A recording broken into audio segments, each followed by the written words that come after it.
আসসালামু আলাইকুম ওয়া রাহমাতুল্লাহি ওয়া বারাকাতুহু।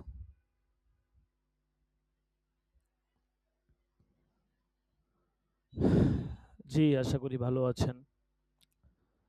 ওয়ালাইকুম আসসালাম ওয়া রাহমাতুল্লাহি ওয়া বারাকাতুহু। জি, আলহামদুলিল্লাহ ওস্তাদ জি। ভালো আছেন?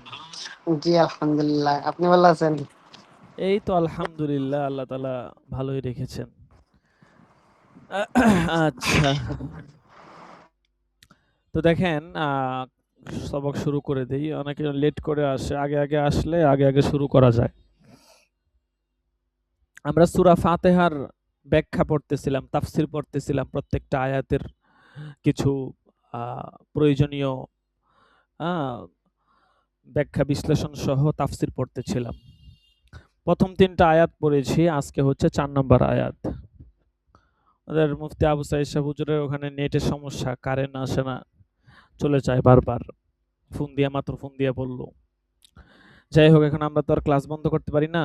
আমি যেখানে আছি, আমাদের অফিস যেখানে আছে, এটা আবার খুব জনবসতি এলাকা আরকি, একদম মেইন শহর তো, যার কারণে এখানে কারেন্ট, এই যে এত লোডশেডিং চতুর্দিকে, আমাদের এখানে আপনার এত লোডশেডিং এর মধ্যেও আপনার হঠাৎ কারেন্ট যায়। ৩-৪ দিন ৫ দিনে একবার হঠাৎ, অল্প সময়ের জন্য ৫ মিনিট ১০ মিনিটের জন্য। আর যখন নরমাল থাকে, কোনো লোডশেডিং নাই, তখন মাসের পর মাস চলে যায়, কারেন্ট যায় না। ঠিক আছে? এইদিকে আবার এই বিষয়টা খুব ভালো আরকি। আচ্ছা দেখেন। তো ইয়্যাকা না'বুদু ওয়া ইয়্যাকা নাস্তাঈন। বিসমিল্লাহির রহমানির রহিম। আমরা শুধু তোমারই ইবাদত করি এবং তোমারই সাহায্য কামনা করি। বিখ্যাত ৭ কিরাত বিশেষজ্ঞ, অধিকাংশ কিরাত বিশেষজ্ঞ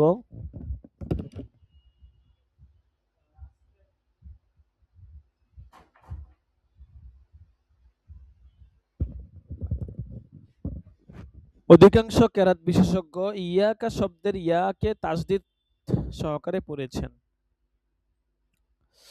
আমর ইবনে যায়েদ নামক জনক কিরাত বিশেষজ্ঞ ওকে তাসদীদ ছাড়া প্রথম বর্ণ হামজা দিয়ে জের দিয়েছেন। হামজার মধ্যে জের আরকি।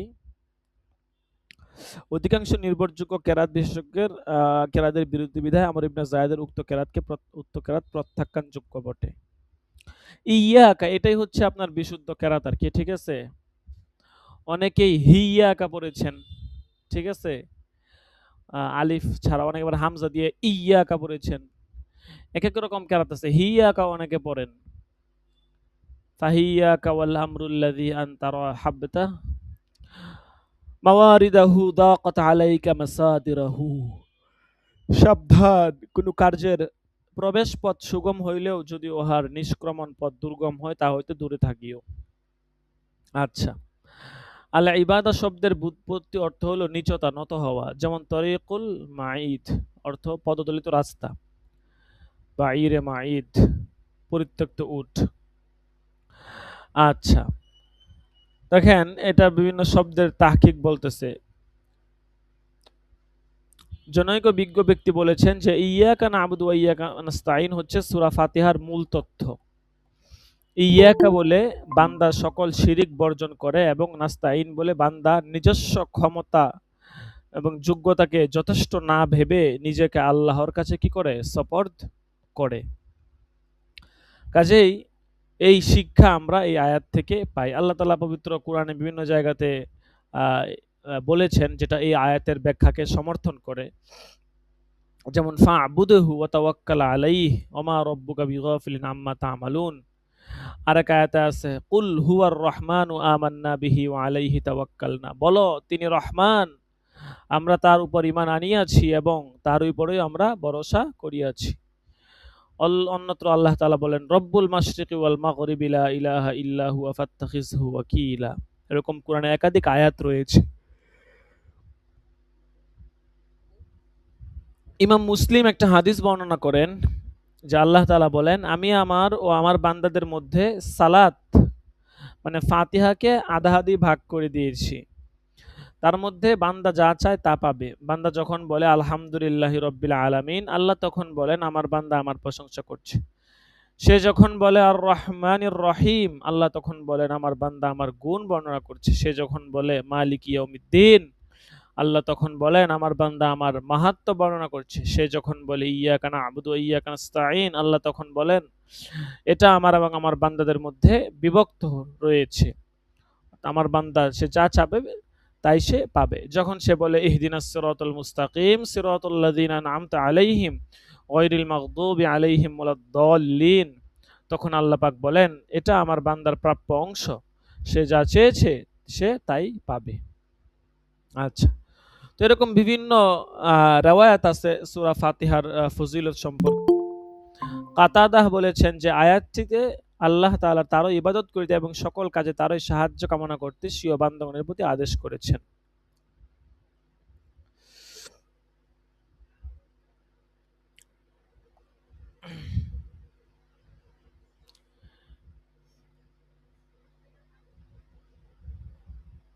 এরপর বলছেন এখানে ইয়াকা না'বুদু, আবদুন শব্দ এনেছে। এই আবদুনের মধ্যে একটা উবুদিয়ত, গোলামিয়ত প্রকাশ পায়। ঠিক আছে, যেমন ধরেন আল্লাহ তাআলা রাসূল সাল্লাল্লাহু আলাইহি সাল্লামের ক্ষেত্রে এই আবদুন শব্দ ব্যবহার করেছেন। সূরা কাহফের শুরুতে আছে আলহামদুলিল্লাহিল্লাযী আনজালা আলা আবদিহিল কিতাব, সকল প্রশংসা সেই আল্লাহর জন্য নিবেদিত যিনি স্বীয় আবদের প্রতি আল কিতাব নাজিল করেছেন, অর্থাৎ কোরআনকে নাজিল করেছেন। এখানেও কিন্তু রাসূল সাল্লাল্লাহু আলাইহি সাল্লামকে আবদুন নামে অভিহিত করা হয়েছে। তো এই আবদুন আল্লাহর দাস হওয়া এটা তো খুব সম্মানের বিষয়। কথার কথা, দুনিয়াতে কত বড় বড় ব্যক্তিরা আছে, প্রতিষ্ঠিত ব্যক্তিরা, আমি হচ্ছে ধরেন কথার কথা সমাজের একদম যেটাকে বলা হয় আপনার লো কোয়ালিটির আমি মানুষ, ঠিক আছে, আমার কোনো পরিচিতি নাই, আমার কোনো সুনাম সুখ্যাতি কিছুই নেই। তা আমি এই লো কোয়ালিটির মানুষ যখন একটা হাই সোসাইটিতে যাব, যখন এরকম যার অবস্থান খুব ভালো, অর্থনৈতিক অবস্থা, সামাজিক মর্যাদা, সব দিক থেকে যার অবস্থান ভালো, এরকম একজন ব্যক্তির সাথে যদি আমি সম্পর্ক রাখতে পারি, এটাকে আমি আমার একটা গৌরবের বিষয় মনে করি। ঠিক আছে, এবং তার যদি খেদমতো করতে পারি, তার জুতাটাও যদি এগিয়ে দিতে পারি, এটাও আমার একটা গৌরবের বিষয় হয়ে যায়। আমি অন্যকে এটা বলতে পছন্দ করি যে আমি তার খেদমত, তার জুতা এগিয়ে দিয়েছি। অর্থাৎ তুলনামূলকভাবে আমি যত তুচ্ছ নিচু কাজই করি না কেন, এটা আমার জন্য প্রশংসার ব্যাপার হয়ে দাঁড়ায়।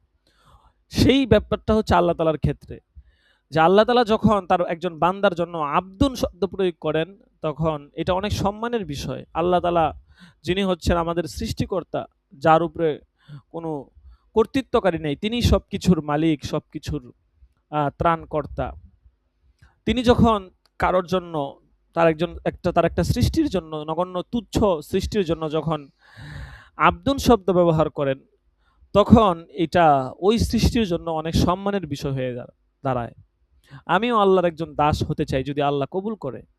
তো আল্লাহর দাস হওয়া এটা তো অনেক বড় সৌভাগ্যের বিষয়। তো এই জন্য আল্লাহ রাসূলের ক্ষেত্রে এই আবদুন শব্দ ব্যবহার করেছেন।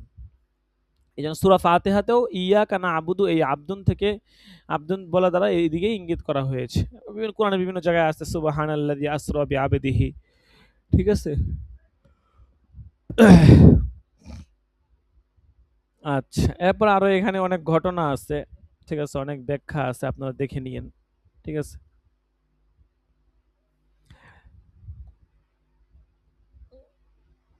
এরপর দেখেন ইহদিনাস সিরাতাল মুস্তাকিম, আমাদেরকে সরল সঠিক পথে পথ প্রদর্শন করো। অধিকাংশ বিশেষজ্ঞ উলামায়ে কেরাম তা সিরাতকে সদ দিয়া পড়েছেন, কেউ থেকে সিরাতকে সিন দিয়া পড়েছেন, সিরাত সিন দিয়া পড়েছেন, কেউ কেউ আবার জা দিয়া পড়েছেন আজ-জিরাত। বিখ্যাত ভাষাবিদ ইমাম ফাররা বলেন বনি আজরাহ বনি কালব গোত্রদ্বয় আস-সিরাত শব্দকে আজ-জিরাত পড়েছেন। ঠিক আছে,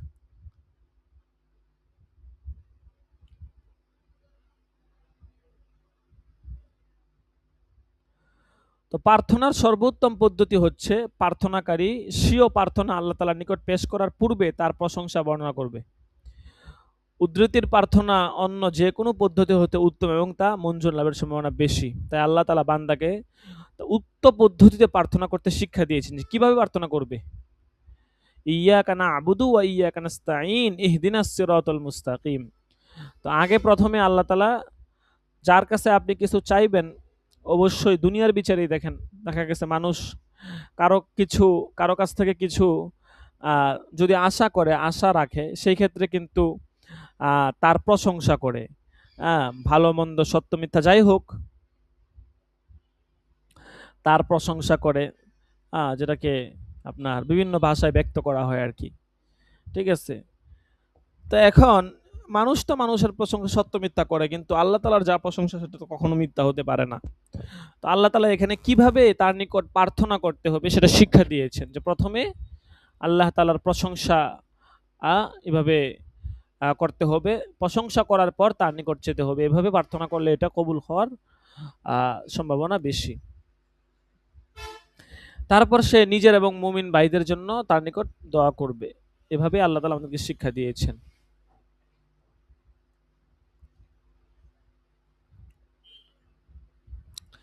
এরপর এখানে হিদায়াতের শব্দ, ইহদিনাস সিরাতাল, এখানে হেদায়াত শব্দের অর্থ ব্যাখ্যা দিয়েছে সরল পথে প্রদর্শন করা, সরল পথে পরিচালনা করা ও সরল পথে পৌঁছে দেওয়া। হেদায়াত এটাকে কয়েকভাবে হেদায়াত হতে পারে। বলছে এখানে কখনো কখনো ইলা এবং লাম এই দুই হরফে জর ব্যবহৃত হয়, কখনো বা তার পূর্বে কোনো কারক বা অব্যয় ব্যবহৃত হয় না। আলোচ্য আয়াতটি শেষোক্ত প্রকার দৃষ্টান্ত, মানে ইহদিনাস সিরাতাল মুস্তাকিম, এখানে হচ্ছে যে আপনার কখনো লাম এবং ইলা দিয়ে হিদায়াত শব্দ ব্যবহার হয়, এখানে কোনো কিছু ব্যবহার করা হয় নাই, এখানে সরাসরি ব্যবহার করা হয়েছে আর কি। অর্থাৎ আমাদেরকে সরল পথ দেখাও এবং সেই পথে আমাদেরকে পৌঁছিয়ে দাও। ওয়াহাদাইনাহুন নাজদাইন, কোরআন শরীফে আছে যে আমি তার নিকট ন্যায় অন্যায় দুইটি বিষয় স্পষ্ট করে তুলে ধরিয়েছি। হেদায়েত শব্দের অর্থ এটা পথ দেখানো। ইজতাবাহু ওয়া হাদাহু ইলা সিরাতিল মুস্তাকিম, তিনি তাকে মনোনীত করেছেন এবং তাকে সরল পথে পথ প্রদর্শন করেছেন। আরেকটা উদাহরণ, ফাহদুহুম, তাদেরকে নিয়ে যাও, পথ দেখাও, ইলা সিরাতিল জাহিম, জাহান্নামের পথ, তাদেরকে জাহান্নামের দিকে নিয়ে যাও।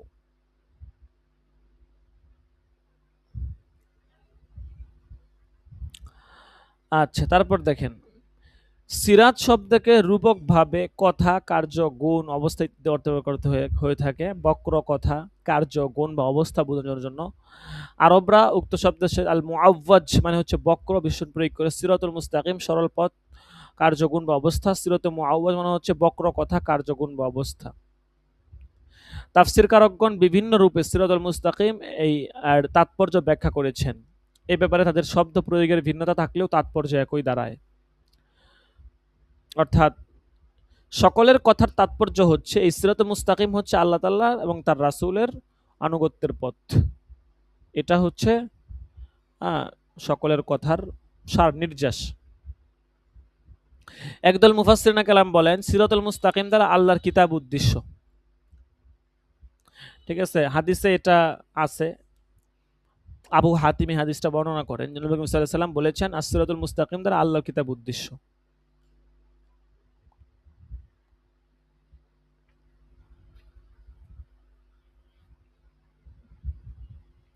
এরপর আব্দুল্লাহ ধারাবাহিক সূত্রে আবু ওয়াইল মানসুর আরেকটা হাদিস আছে, ওই হাদিসের মধ্যে আছে আস-সিরাতুল মুস্তাকিম হচ্ছে আল্লাহর কিতাব।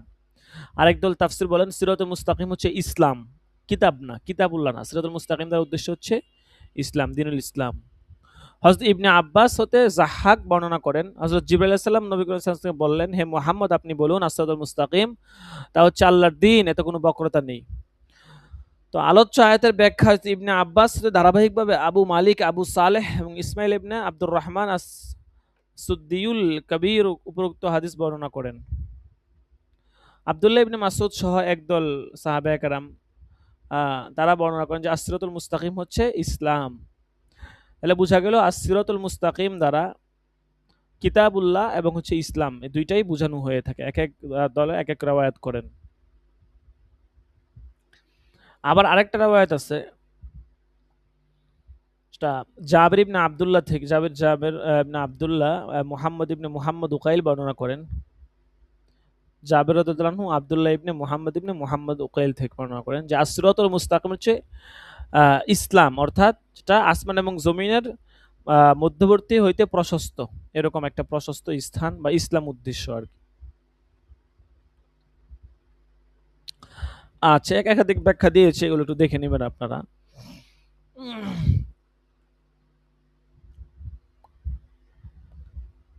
আবার কেউ কেউ বলেন আসসিরাতুল মুস্তাকিম মানে হচ্ছে নবী করিম সাল্লাল্লাহু আলাইহি সাল্লাম এবং পরবর্তী দুই খলিফা। ঠিক আছে,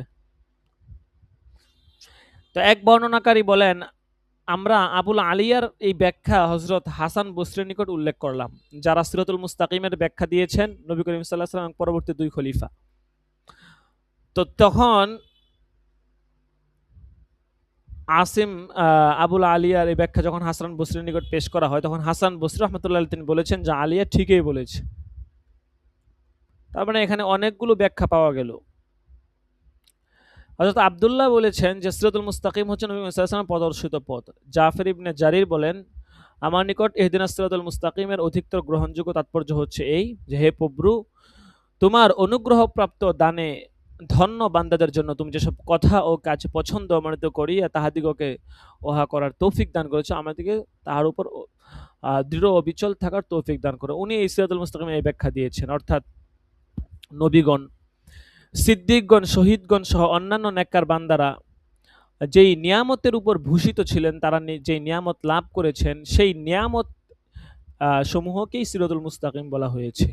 ঠিক আছে, প্রায় অনেকগুলো ব্যাখ্যা চলে গেল সিরাতুল মুস্তাকিমের। আচ্ছা, দেখেন এরপর বলছে সিরাতাল্লাযীনা আনআমতা আলাইহিম, তাদের পথ যাদের তুমি অনুগ্রহ দান করেছো। গায়রিল মাগদুবি আলাইহিম ওয়ালাদ-দাল্লিন, তাদের পথ নয় যারা হচ্ছে অভিশপ্ত এবং পথভ্রষ্ট।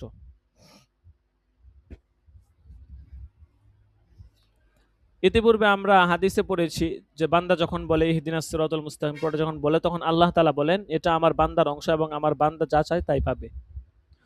সিরাতাল্লাযীনা আনআমতা আলাইহিম এর অর্থ হচ্ছে যাহাদিগকে তুমি বিবেক দান করেছো, ভূষিত করেছো, তাদের পথ,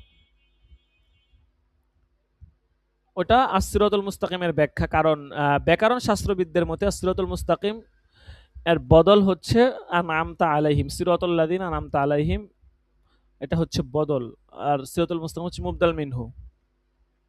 তবে এটা আতফ বয়ানও হতে পারে। ঠিক আছে, আল্লাহ তাআলা যাদের বিশেষ দানে বিভূষিত করেছেন, সূরা নিসা ৩ এর পরিচয় দিন, তারা কারা? মানে বলছে না যে সিরাতাল্লাযীনা আনআমতা আলাইহিম, যাদেরকে আপনি বিশেষ নিয়ামত দিয়েছেন, নিয়ামতে ভূষিত করেছেন, তাদের পথে আমাদেরকে পরিচয়, তারা কারা? এইটার পরিচয় সূরা নিসার মধ্যে আছে, ৫ নাম্বার পারা ৮ নাম্বার পৃষ্ঠায়। ومن يطع الله والرسول فأولئك مع الذين أنعم الله عليهم من النبيين والصديقين والشهداء والصالحين وحسن أولئك رفيقا, এই আয়াতের পরিচয় দেওয়া হয়েছে।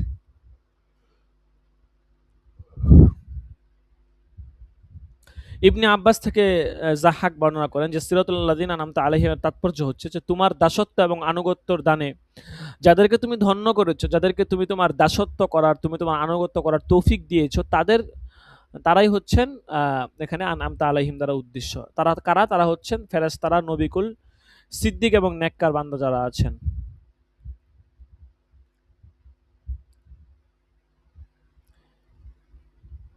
এরপর বলছেন সিরাতাল্লাযীনা আনআমতা আলাইহিম গায়রিল মাগদুবি আলাইহিম, এখানে গয়রকে পূর্ববর্তী আয়াতাংশ আল্লাযীনা আনআমতা আলাইহিম এর সিফাত হিসাবে জ্বর সহকারে জের দিয়ে পড়া হয়েছে আর কি, মানে জ্বর সিফাত হিসাবে সিরাতাল্লাযীনা আনআমতা আলাইহিম গায়রিন, পূর্ববর্তী আয়াত আল্লাযীনা আনআমতা আলাইহিম সিফাত হিসেবে পড়েছে।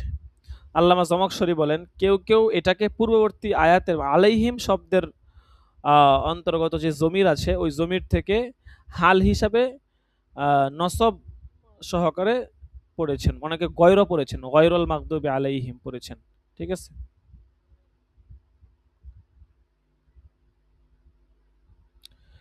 এটা এক বর্ণনায় পাওয়া যায় যে নবী করিম সাল্লাল্লাহু আলাইহি ওয়াসাল্লাম এবং উমর রাদিয়াল্লাহু আনহু তারা গয়র পড়তেন, গয়রুল মাগদুবি আলাইহিম।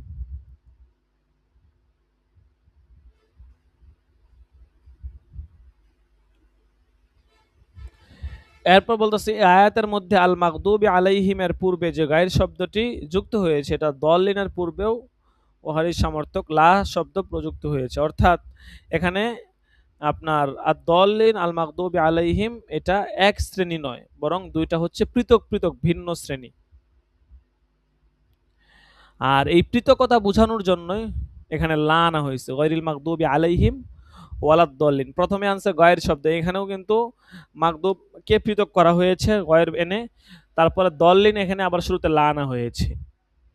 তারা হচ্ছেন ইহুদি জাতি এবং নাসারা জাতি। দল্লিন দ্বারা ইহুদি জাতি এবং মাগদুবি আলাইহিম দ্বারা নাসারা জাতি বা খ্রিস্টান জাতি উদ্দেশ্য। কতক ভাষাবিদগণ ব্যাকরণবিদগণ বলেন এখানে গায়ের শব্দটি হচ্ছে ইস্তেসনা হিসেবে ব্যবহৃত হয়েছে। ইস্তেসনা ধরলে ইস্তেসনা এমন কতই হবে, কারণ অভিশপ্ত শ্রেণী এবং পদভ্রষ্ট শ্রেণী উভয় আল্লাহ তাআলার দানে বিভূষিত শ্রেণী হইতে পৃথক এবং স্বতন্ত্র। সেটা ইস্তেসনা এমন কতি পুরোপুরি ভাবে পৃথক। আর আয়াতে আল মাগদুবি আলাইহিম দল্লিন শব্দ দুইটির প্রত্যেকটির পূর্বে মুজাফ হিসেবে সিরাত শব্দটি উজ্জ আছে, অর্থাৎ এরকম হবে গায়রি সিরাতুল মাগদুবি আলাইহিম ওয়ালা সিরাতুদ দল্লিন। ঠিক আছে, এরকম হবে আর কি।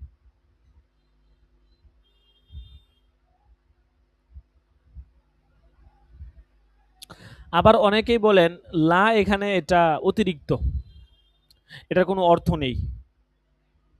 ঠিক আছে, কবির ভাষায় আছে ফি বিইনিন লা হাওরিন, যে অজ্ঞাত সারে কূপে পড়ে গেল। এখানে হাওর শব্দের পূর্ববর্তী লা শব্দটি অতিরিক্ত, এটা কোনো অর্থ নেই। আচ্ছা,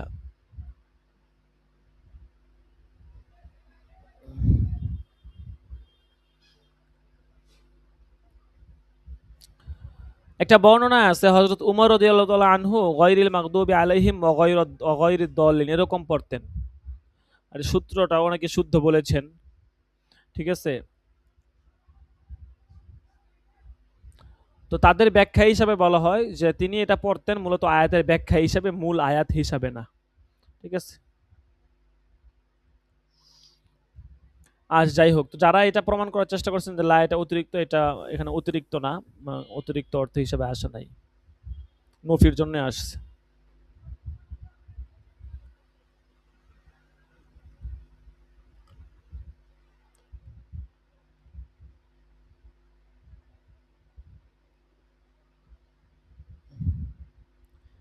দেখেন এখানে কিছু হাদিস আনছে, কিছু লম্বা হাদিস আছে, আপনারা একটু পড়ে নিয়েন। এক দুইটা আমি এখান থেকে পড়ে দিচ্ছি। হযরত আদি ইবনে হাতেম রাদিয়াল্লাহু আনহু বলেন, আমি নবী করিম সাল্লাল্লাহু আলাইহি সাল্লামের নিকট গায়রিল মাগদুবি আলাইহিম ওয়ালাদ-দাল্লিন আয়াতের অর্থ জিজ্ঞাসা করলাম। তিনি বললেন যে আল মাগদুবি আলাইহিম হচ্ছে ইহুদিরা এবং দল্লিন হচ্ছে নাসারারা। এই হাদিসটা আরো একাধিক সূত্রে বর্ণিত আছে। আরেকটা হাদিস আছে যে ওয়াদিউল কুরা নামক স্থান দিয়ে নবী করিম সাল্লাল্লাহু আলাইহি সাল্লাম একবার যাচ্ছিলেন। বনু কায়েন গোত্রের জনক ব্যক্তি তাকে প্রশ্ন করলো, হে আল্লাহর রাসূল, আল মাগদুবি আলাইহিম দল্লিন কারা? তিনি বললেন, আল মাগদুবি আলাইহিম হচ্ছে ইহুদি জাতি এবং দল্লিন হচ্ছে নাসারা জাতি। এই হাদিসটা হাদিসে মুরসাল হিসেবে বর্ণনা করা হয়েছে আর কি। আচ্ছা,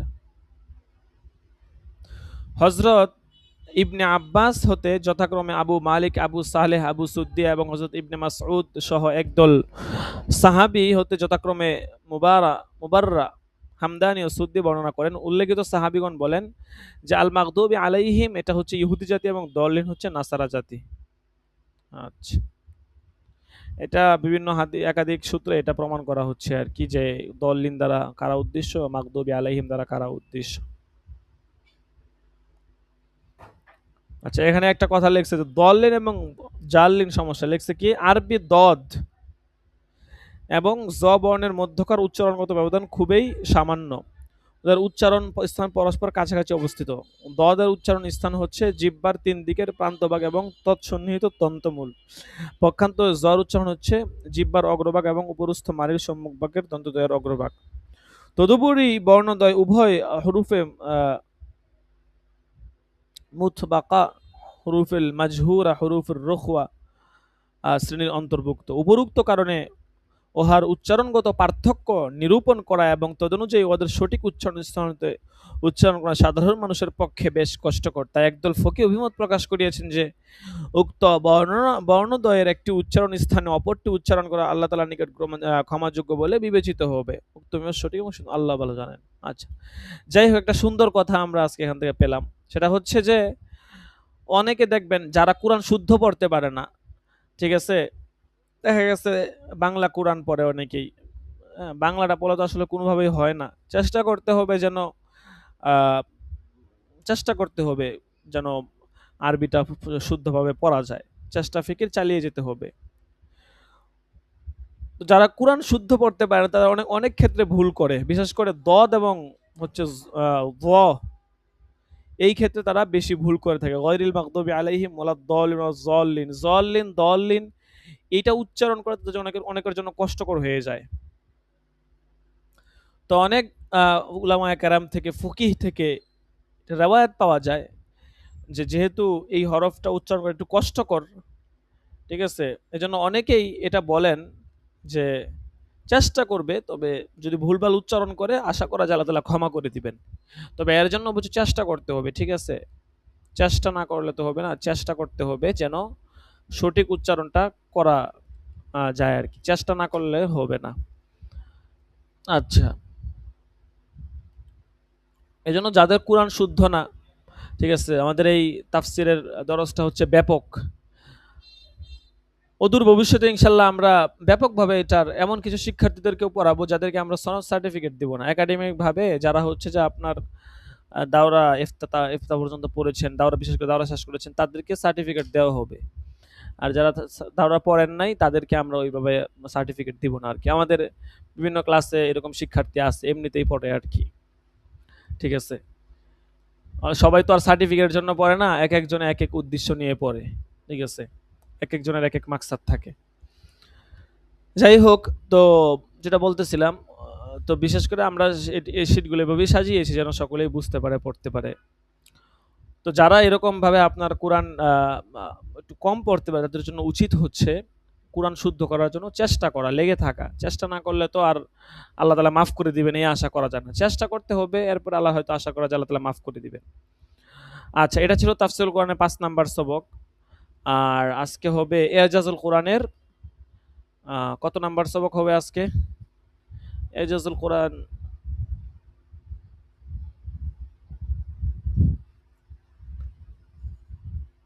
8 নাম্বার সবক। হ্যাঁ, এজাজুল কোরআনের 8 নাম্বার সবক হবে।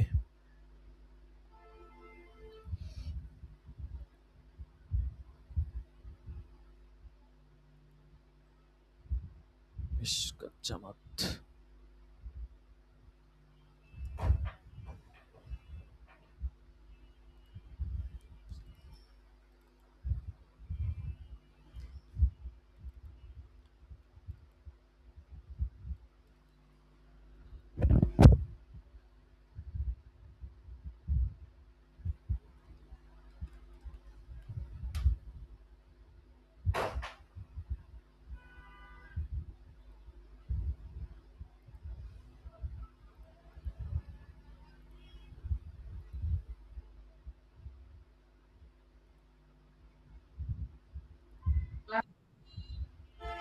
এজাজুল কোরআনের 8 নাম্বার সবক দেখেন।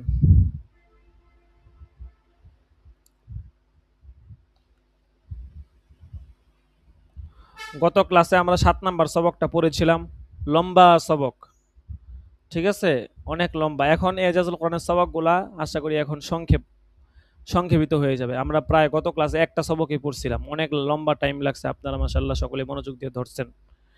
আপনারা নিজেরা একটু গবেষণা করবেন এবং নিজেরা মুতালা করবেন। কখনো যদি ভালো কোনো তথ্য পান আমাকে জানাবেন।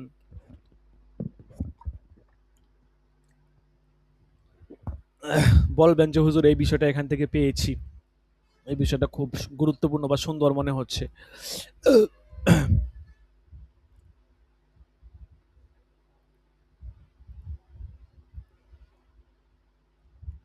যাই হোক, দেখেন,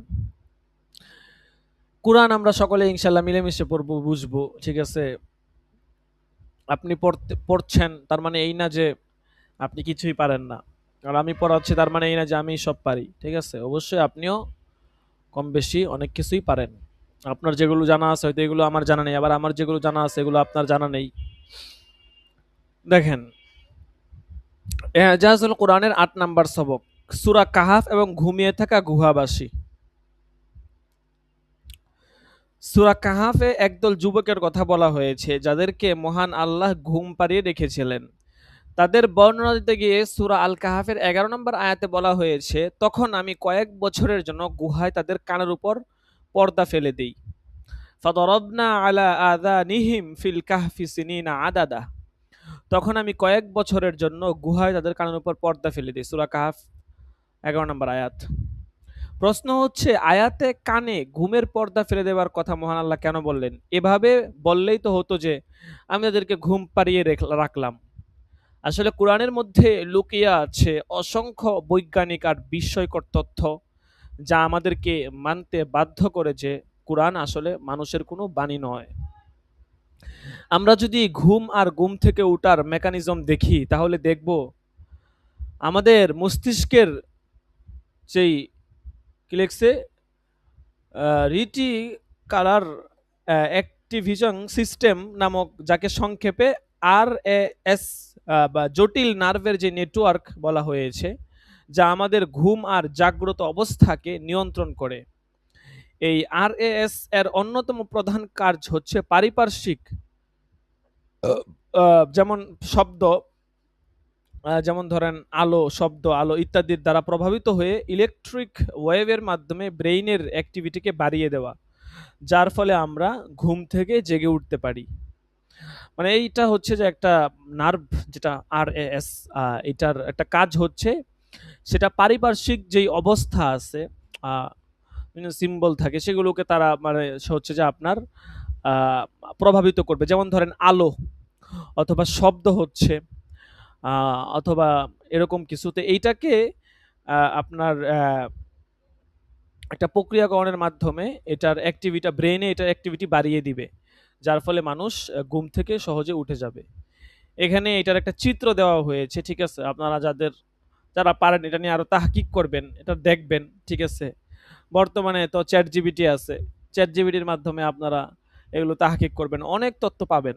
চ্যাট জিবিটি প্রিমিয়াম ভার্সন যদি কারো প্রয়োজন হয় আমাকে বলবেন, ঠিক আছে? আমার একটা পরিচিত একটা ওয়েবসাইট আছে, সেখান থেকে আমি প্রিমিয়ামটা ব্যবহার করি আর কি।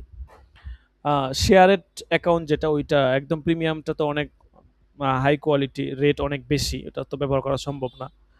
আমি শেয়ারেরটা ব্যবহার করি, ওইটা দিয়ে টুকটাক কাজ টাজ করি আর কি। তো ওইটা তো আনলিমিটেড। শেয়ারটা কত পড়ে আপনার? ওইটা কমে, ওইটা হচ্ছে যে আপনার ২৫০ টাকা পড়ে মাসে, ঠিক আছে? তো ওইটা আপনার কমেই। আমি আগে একটা ব্যবহার করতাম, ওইটা ৩০০-৪০০ টাকা লাগতো। তো ওইটা একটু ভালো ছিল, মানে ওইটা চ্যাট হিস্টোরি কেউ দেখতে পারতো না আর কি, মানে একটু যেটা আপনার ওয়ার্ক প্লেসের যে অ্যাকাউন্টগুলো ওইটা ছিল আর কি, ওইটা একটু ভালো ছিল। ভালো ছিল বলতে, কিন্তু সমস্যা ছিল ওইটা কয়েকদিন পরে পরে আপনার অফ হয়ে যাইতো। এখন যেটা নিচ্ছি এটা ভালো অনেক। তারপরেও দেখা গেছে এটার সমস্যাটা হচ্ছে প্রতিনিয়ত অনেক ব্যক্তিরা এখানে চ্যাট করতে থাকে, ঠিক আছে? একটা অ্যাকাউন্ট মনে করেন অনেকে ব্যবহার করে, যার কারণে যেমন আজকে আমি সকাল ক্লাস টাস বন্ধ হয়ে গেছে, সকাল ১০টা থেকে কাজ শুরু করছি, বা লাগাতার বসে বসে মাঝখানে নামাজ বাদ দিয়ে বসে বসে কাজ করছি একদম ৩টা ৪টা ৬টা পর্যন্ত শুধু কাজই করছি। সন্ধ্যার দিকে এসে পুরো একদম অ্যাকাউন্ট হ্যাক হয়ে গেছে, মানে সমস্ত চ্যাট ডিলিট হয়ে গেছে, আর একদম পুরো কাজ আর মানে একদম পুরো অফের মতো অবস্থা। পরে আবার ১ ঘন্টা পরে আবার নতুন করে শুরু করছি। এই আর কি, সীমাবদ্ধতা আছে, তারপরেও ভালো। আনলিমিটেড স্ক্রিন শেয়ার করা যায়, সবকিছু স্ক্রিনশট শেয়ার করা যায়। যাই হোক, তো এইগুলো ইনশাল্লাহ ওই চ্যাট জিবিটির মাধ্যমে আপনারা দেখবেন, ইনশাল্লাহ আর অনেক কিছু এখান থেকে জানতে পারবেন। দেখেন এখানে লিখছে, ঘুম থেকে জাগ্রত হতে হলে যা আমাদের যেই অ্যাক্টিভিটিং সিস্টেমকে আগে ব্রেইনে সিগন্যাল পাঠাতে হবে, আর একটা প্রক্রিয়া বা ক্রিয়াশীল করার জন্য সাউন্ড বা আলোর প্রয়োজন হবে।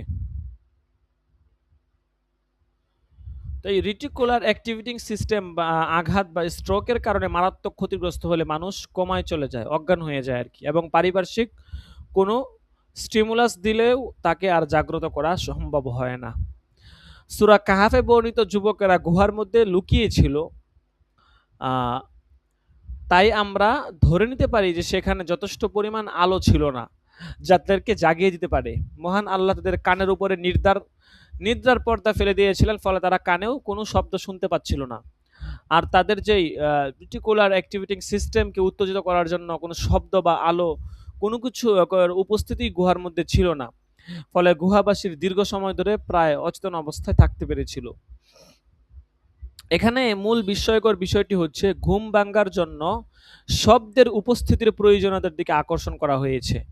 আর মেডিকেল সায়েন্সের গবেষণা থেকে দেখা যায় যে মানুষের জাগ্রত অবস্থার জন্য মস্তিষ্কের যেই রেটিকুলার অ্যাক্টিভেটিং সিস্টেম আছে সেটা নামক জটিল অংশটিকে শব্দ আলো ইত্যাদির মাধ্যমে স্টিমুলাস করলে তবেই মানুষ জাগ্রত হতে পারে। মস্তিষ্কের এই যে সিস্টেম সম্পর্কে আরও জানা যাবে নিচের লিঙ্ক থেকে। এটা লিঙ্ক দেওয়া আছে, এটা এখান থেকে পড়লে আরও অনেক কিছু জানতে পারবেন। যাই হোক, তো এই মানে মোট কথা এখানে যে একটা সিস্টেম আছে মস্তিষ্ক যখন এই সিস্টেমটাকে রিসিভ করে সে একটা ব্রেনে পাঠায়, এটা সিগন্যাল দিলে তারপরে মানুষ আস্তে করে ঘুম থেকে উঠে। এরকম শব্দ আওয়াজের কোনো ব্যবস্থাপনাই ছিল না সেখানে, যার কারণে অটোমেটিকভাবে তাদের এরকম দীর্ঘ সময় ধরে তারা এরকম ঘুমন্ত থাকতে পেরেছিলেন। আচ্ছা, এটা ছিল আপনার এজাজুল কোরআনের ৮ নাম্বার সবক।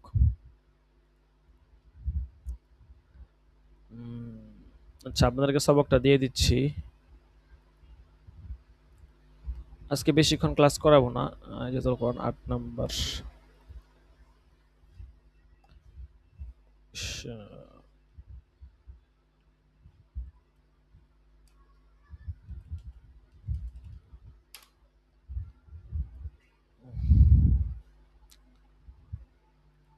আচ্ছা, এরপরে আসি ৯ নাম্বার সবকে। দেখি ৯ নাম্বারে কি আছে।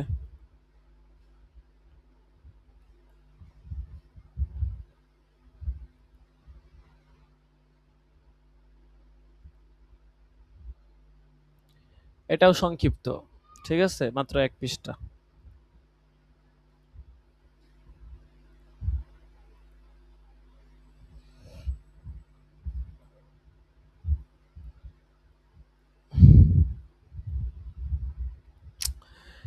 কোরআনের ভবিষ্যৎবাণী, কিয়ামত পর্যন্ত ইহুদিদের শাস্তির প্রতিশ্রুতি।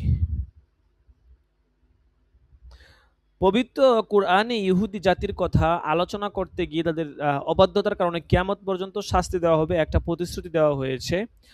১৪০০ বছর আগের কোরআন এমন প্রতিশ্রুতির সত্যতা কিন্তু বাস্তবেও প্রমাণিত। কোরআন নাজিলের আগেও ইহুদিদেরকে অনেকবার শাস্তি পেতে হয়েছে এমন ইতিহাস আছে। কোরআন নাজিলের পরেও বর্তমান সময় পর্যন্ত অসংখ্যবার তাদেরকে দেশ ছাড়া, হত্যা বা গণহত্যার শাস্তি পেতে হয়েছে। ১৯৪৮ সালের আগ পর্যন্ত ইহুদিরা পৃথিবীর বিভিন্ন স্থানে ছড়িয়ে ছিটিয়ে ছিল। ইসরায়েল রাষ্ট্র গঠনের পর থেকে তারা প্যালেস্টাইনে একত্রিত হতে থাকে। কোরআনের প্রতিশ্রুতি বা ভবিষ্যৎবাণী কতটা বাস্তব সেটা আজকে আমরা জানতে পারবো। কি বলা হয়েছে কোরআনে? সূরা আরাফের ১৬৭ নং আয়াতে বলা হয়েছে, ওয়া ইস্তাআযানা রব্বুক ইলা আখিরিল আয়াহ। আর সেই সময়ের কথা স্মরণ করো যখন তোমার পালনকর্তা সংবাদ দিয়েছেন যে অবশ্যই কিয়ামত দিবস পর্যন্ত ইহুদিদের উপর এমন লোক পাঠাতে থাকবেন যারা তাদেরকে নিকৃষ্ট শাস্তি দান করতে থাকবে। নিঃসন্দেহে তোমার পালনকর্তা শীঘ্র শাস্তি দানকারী এবং তিনি ক্ষমাশীল দয়ালু বটে। কোরআন নাজিলের পর থেকে ধারাবাহিকভাবে উল্লেখযোগ্য ঘটনা প্রবাহ দেখলে আমরা দেখতে পাই ১০৯৯ খ্রিস্টাব্দে আর কি খ্রিস্টানদের হাতে ইহুদিদের হত্যা এবং বন্দী। তারপর হচ্ছে ১৩৪৬ থেকে ১৩৫৬ ব্ল্যাক ডেথ বা প্লেগ ৫ বছরের মধ্যে ইউরোপের অর্ধেক জনগোষ্ঠী মারা যায়। ইহুদিদেরকে দায়ী করা হয় এবং হত্যা অথবা বের করে দেওয়া হয়। অনেক ইহুদি পোল্যান্ডে চলে যায়। ১৪৯২ সালে স্পেনে ২ লাখ ইহুদিকে খ্রিস্টান ধর্মে কনভার্ট করা হয় এবং আর প্রায় ১ লাখ ইহুদির স্পেন থেকে বের করে দেওয়া হয়। তারপর ১৬৪৮ থেকে ১৬৫৪ সালে ইউক্রেনে ১ লাখ থেকে ৩ লাখ ইহুদিকে হত্যা করা হয়, যাকে বলা হয় কি বলছে এটা, যাই হোক, এটা আপনারা দেখে নিয়েন। আমি তো ইংরেজিতে এত পারদর্শী না, ঠিক আছে, ইংরেজিটা ভুলে গেছি। আসলে অনেকটা পারদর্শী ছিলাম, কিন্তু চর্চা না থাকার কারণে দেখছেন, এই জন্য বলি যে কোনো এলেম কখনো বেকার যায় না। ইংরেজিতে যথেষ্ট পারদর্শী ছিলাম, বিশেষ করে করোনার বছর দীর্ঘ ২-৩ মাস ৪ মাস, মানে যতদিন করোনা ছিল ততদিন ইংরেজিতে অনেক পারদর্শী ছিলাম। বিভিন্ন জায়গাতে আপনার বিভিন্ন অ্যাপসের মাধ্যমে অনায়াসে কথাবার্তা বলতে পারতাম, কারণ তখন আপনার টাইম ছিল, অন্য কোনো ইয়া ছিল না। কিন্তু চর্চা না থাকার কারণে এখন ইংলিশটা ভুলে গেছি, অথচ এখন যদি ওইটা পারদর্শী থাকতো তাহলে এখন এইগুলো পড়াটা সহজ হইতো। যাই হোক, মাঝখানে আবার অনেকবার শিখার প্ল্যান করেও ব্যস্ততার কারণে আর শিখা হচ্ছে না। তো শিখার দরকার, এটা আন্তর্জাতিক ভাষা। দেখেন ১৯০০ শতকের শুরুতে রাশিয়া ইহুদি বিরোধী রায়াটে অনেক ইহুদি ইউরোপ আর আমেরিকায় মাইগ্রেট করে। তারপর ১৯৪১ থেকে ১৯৪৫ দ্বিতীয় বিশ্বযুদ্ধের সময় নাৎসি জার্মানির হাতে ৬০ লাখ ইহুদি গণহত্যার শিকার হয়। ১৯৪৮ সালে ইহুদিদের জন্য ইসরায়েল নামক জায়নিস্ট রাষ্ট্র গঠন, তারপরে আরব, ইসরায়েল আর প্যালেস্টাইন ইসরায়েল চলমান সংঘাত যুদ্ধ। ঠিক আছে, অর্থাৎ বিগত ১৪০০ বছর যাবৎ কোরআনের ভবিষ্যৎবাণী আমাদের সামনে দৃশ্যমান। আচ্ছা, এটা ছিল আপনার এজাজুল কোরআনের ৯ নাম্বার সবক।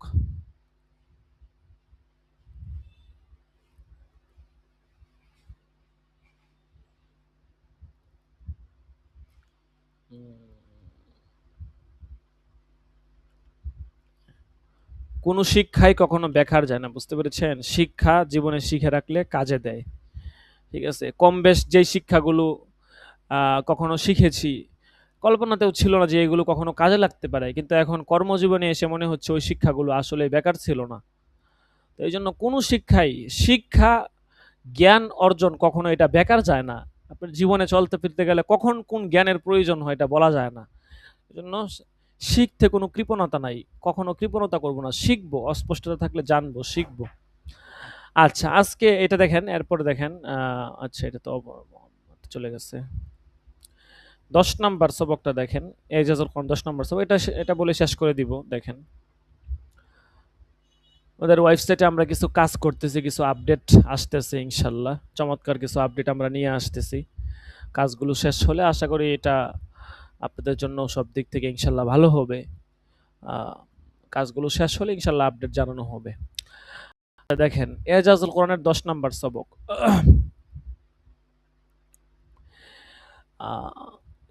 হ্যাঁ, দেখেন, কোরআনের ভবিষ্যৎবাণী, ইহুদি খ্রিস্টান বন্ধুত্ব, জায়নিজম। সূরা মায়াদার ৫১ নম্বর আয়াতে আছে, হে মুমিনগণ, ইহুদি এবং নাসরাদেরকে তোমরা বন্ধুরূপে গ্রহণ করো না। তারা একে অপরের বন্ধু, আর তোমাদের মধ্যে যে তাদের সাথে বন্ধুত্ব করবে সে নিশ্চয় তাদেরই একজন। নিশ্চয় আল্লাহ জালেম কওমকে হেদায়েত দেন না। মধ্যপ্রাচ্যের দুঃস্বপ্নের নাম হচ্ছে ইসরায়েল। ১৯৪৮ সালে যুক্তরাষ্ট্র ব্রিটেনের পৃষ্ঠপোষকতায় জবরদস্তিমূলকভাবে ফিলিস্তিনি ভূখণ্ডে আত্মপ্রকাশ করে জায়নিস্ট রাষ্ট্র ইসরায়েল। বলা বাহুল্য, এই অবৈধ রাষ্ট্র গঠনের পেছনের মূল শক্তিটি হচ্ছে ইহুদি খ্রিস্টান অ্যালায়েন্স বা বন্ধুত্ব, যার আরেক নাম হচ্ছে জায়নিজম। বিস্ময়কর ব্যাপার হচ্ছে, পবিত্র কোরআনের সূরা মায়াদার ১১ নম্বর আয়াতের ১৪০০ বছর আগে ইহুদি খ্রিস্টান অ্যালায়েন্স সম্পর্কে ভবিষ্যৎবাণী করা হয়েছে। সূরা মায়াদার ১১ নম্বর আয়াতে বলা হয়েছে, হে মুমিনগণ, তোমরা ইহুদি ও খ্রিস্টানদেরকে বন্ধু হিসাবে গ্রহণ করো না। তারা একে অপরের বন্ধু। তোমাদের মধ্যে যে তাদের সাথে বন্ধুত্ব করবে সে তাদেরই অন্তর্ভুক্ত। আল্লাহ তাআলা জালেমদেরকে পথ প্রদর্শন করেন না। ইয়া আইয়ুহাল্লাযীনা আমানু লা তাত্তাখিযুল ইয়াহুদা ওয়ান নাসারা আউলিয়া বা'দুহুম আউলিয়াউ বা'দ ওয়া মান ইয়াতাওয়াল্লাহুম মিনকুম ফাইন্নাহু মিনহুম ইন্নাল্লাহা লা ইয়াহদিল কওমাজ যালিমিন।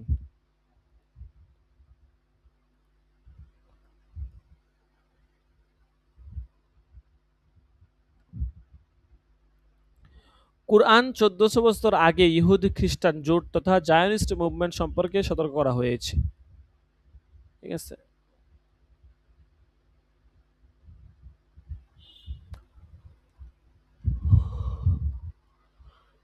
আচ্ছা এটা ছিল আপনার এজাজুল কোরআনের ১০ নাম্বার সবক।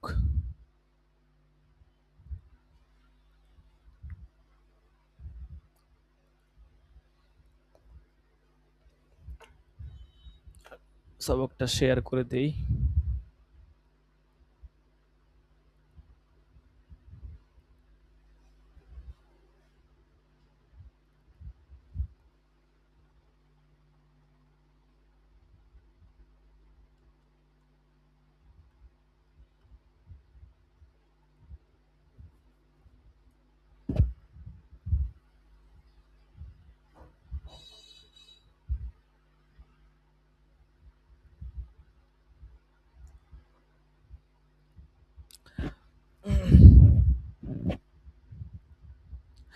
আচ্ছা দেখেন আমরা একটু শীটটা দেখি। আমরা যেই সমস্ত বিষয়গুলো পড়তেছি আমরা কতটুকু আগাইতে পারবো দেখি, একটু শীটটা দেখি।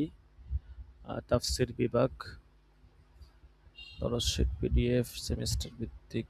আচ্ছা, কোথায় গেল?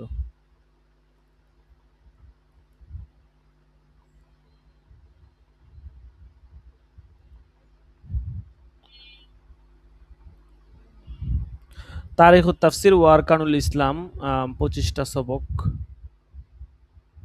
সবগুলোই শেষ করা লাগবে, শেষ হয়ে যাবে আশা করি। উলুমুল কুনসুত 17টা তাফসীর, এটাও শেষ হয়ে যাবে।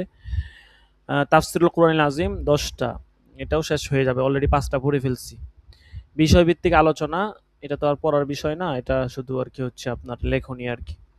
আদিয়াতুল কোরআনের 10টা সবক, এজাজুল কোরআনের 30টা সবক, আসবাবুন নুজুলের 20টা সবক। ও আচ্ছা, মোটামুটি আমরা সবগুলোই হচ্ছে আয়ত্ত করে ফেলছি, শুধু আসবাবুন নুজুলটা বাকি আছে।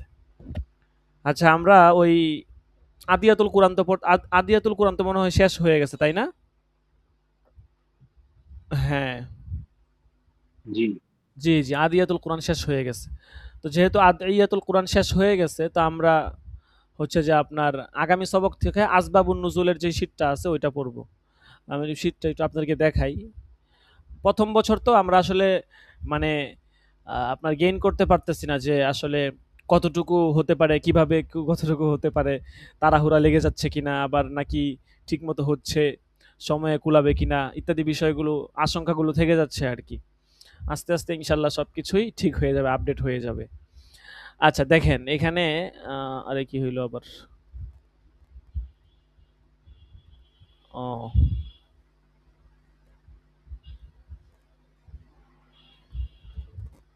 সেমিস্টার ভিত্তিক না দেখাইতে নিছিলাম। আচ্ছা দাঁড়ান, আবার ওপেন করি।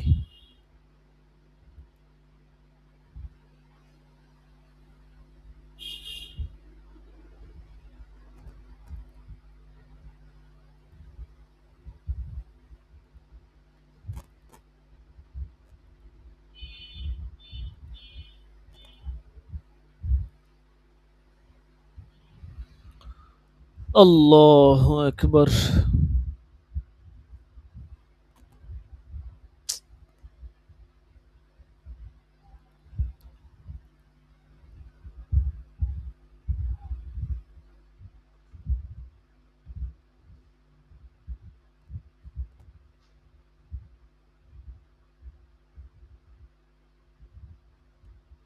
আচ্ছা দেখেন,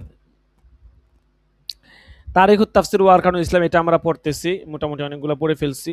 উলুমুল উসুলুত তাফসির, এটাও পড়তেছি। তাফসিরুল কোরআন আযীম, এটা 5টা পড়েছি, আরো 5টা বাকি আছে। বিষয়ভিত্তিক আলোচনা, এটা আমরা 30টা সবক আর কি। মাবাদিউত তাফসির তো 10টা, আদিয়াতুল কোরআন 10টা, মাবাদিউত তাফসির মনে হয় একটা বাকি আছে, হ্যাঁ একটা সবক বাকি আছে। এজাজুল কোরআনও বেশ কিছু সবক বাকি আছে, আসবাবুন নুজুলে কিছু বাকি আছে। আশা করি ইনশাআল্লাহ শেষ হয়ে যাবে সময় মতো, তাড়াহুড়া লাগবে না। আচ্ছা যাই হোক, এখন যেই বিষয়টা গুরুত্বপূর্ণ সেটা হচ্ছে যে আপনাদের হচ্ছে কিছু তাফসির মানে আপনারা লিখবেন নিজেরা, ঠিক আছে? আপনারা কিছু তাফসির লিখবেন, মানে নিজেরা কিছু তাফসির তৈরি করবেন। যেমন ধরেন কথার কথা, আহ, আহ, তাফসিরটা কিভাবে তৈরি করবেন, এটার সহায়ক হবে আপনার হচ্ছে এই যে যেই আপনাদের যেই সাবজেক্টটা আছে, সাবজেক্ট বিষয় কোড হচ্ছে কত, তাফসিরুল বিষয়ভিত্তিক আলোচনা কিতাবাতুত তাফসির 104 নাম্বার বিষয় কোড যেটা আর কি।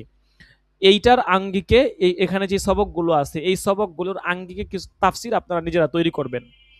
এখন প্রথম বছর হিসাবে আমাদের বিশেষ কোনো চাপ নেই প্রতিষ্ঠান থেকে যে এরকম এতগুলো তৈরি করবেন। আপনারা নিজেরা আগ্রহ হয়ে যে হুজুর আমরা প্রথম সেমিস্টার পরীক্ষার পূর্বে এখান থেকে একটা নেসাব তৈরি করা আছে, সেটা হচ্ছে 30টা আর কি।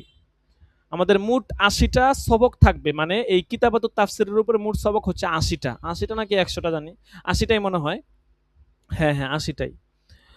তো এখন যদি একটা হিসাবে এভাবে লেখেন, ঠিক আছে, তাহলে একটা একটা করে 80টা লিখতে পারবেন প্রত্যেকটার অনুকরণে।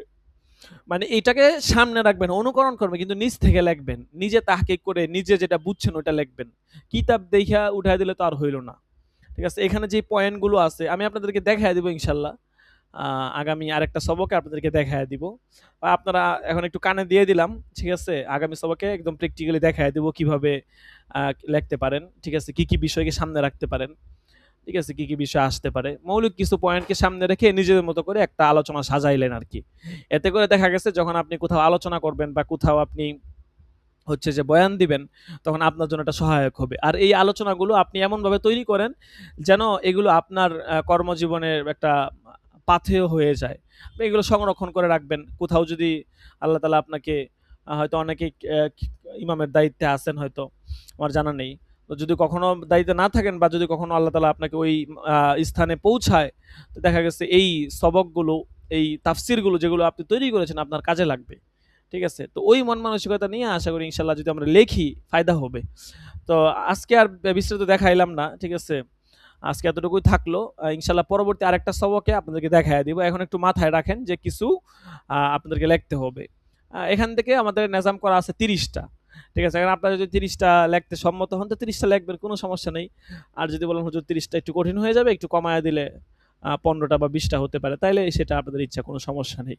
ঠিক আছে? আচ্ছা ঠিক আছে। বাকি মাথায় মাথায় আপনাদেরকে দিয়ে দিলাম। ইনশাআল্লাহ সামনের ক্লাসে আমরা এটা নিয়ে আরেকটু আলোচনা করব এবং কিভাবে লিখবেন দেখাইয়া দিব ইনশাআল্লাহ সামনের বৃহস্পতিবারের সবকে।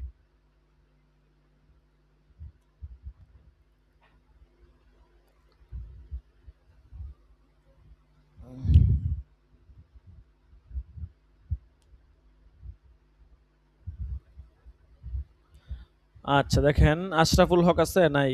তারা কি বলবো আসলে, অনেকে নিজ আগ্রহে নিজ ইচ্ছায় পড়াশোনা করতেছে। উনি হচ্ছে যে উনার অনেক ব্যস্ত মানুষ। উনি শিট টিট প্রিন্ট টিট অনেক কিছু নিয়ে নিছে অনেক আগ থেকেই। কিন্তু উনি নিজের নিজের ইয়াতে মোতালা করে আরকি। ঠিক আছে? যার কারণে ক্লাসে ওনার সময় দেওয়ার মতো টাইম নেই। যাই হোক। মাহমুদুল হাসান আছে, এও অ্যাক্টিভ কিন্তু ক্লাস করে না নিয়মিত। মোটামুটি সবাই অ্যাক্টিভ, ১-২ জন বাদে, কিন্তু ক্লাসে সবাই না আসলে, ক্লাস তো একটা বরকতের জিনিস। ক্লাস না করলে তো হইল না। মাহাদি হাসান ৩ নাম্বার দাখেলা আছে। লাব্বাইক উস্তাদ জি, লাব্বাইক। আচ্ছা, তারপর আবু বকর সিরাজি, মাহমুদ হাসান এরপর নাই, জাবের আহমদ তো নাই, আব্দুল নাফি রহমান আছেন তো না? আচ্ছা, তারপর উমর ফারুক আছে। লাব্বাইক। আচ্ছা, মাঝখানে তো আপনি আপনার গাইন টেন পড়ে গেছে অনেকগুলা। একটা পড়ছে উস্তাদ জি। একটা তো না, অনেকগুলা। ১টা, ২টা, ৩টা। হ্যাঁ ৩টা গান উস্তাদ জি, পড়ছে। আমি একটা ক্লাসে ৩টা না, ৪টা গান পড়ছে আপনার। ১টা, ২টা, উস্তাদ জি ৩টা, গত ৪টা। গত বৃহস্পতিবারে ছিলাম না আমি, এছাড়া আমি সব সময় ছিলাম।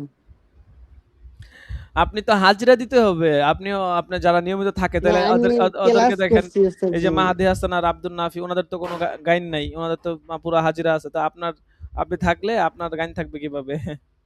হয়তো হাজিরার সময় ইয়ে করে না, কিন্তু আমি উম, জানি গত বৃহস্পতিবার ছিলাম না আমি। আচ্ছা শুনেন, হাজিরার সময় থাকতে হবে, ঠিক আছে?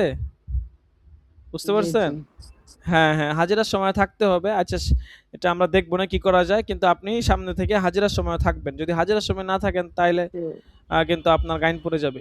বুঝতে পারছেন? জি আচ্ছা জি। ঠিক আছে, এটা মাথায় রাখবেন। আজকে ১৪ নাম্বার দরস শেষ হয়ে গেল। জি ঠিক আছে, সকলে ভালো থাকবেন, সুস্থ থাকবেন। ইনশাআল্লাহ আগামী বৃহস্পতিবার দিন সবক হবে। সকলে সময় মতো চলে আসবো। ততক্ষণ পর্যন্ত ভালো থাকবেন, সুস্থ থাকবেন। আল্লাহ হাফেজ। আসসালামু আলাইকুম ওয়া রাহমাতুল্লাহি ওয়া বারাকাতুহু।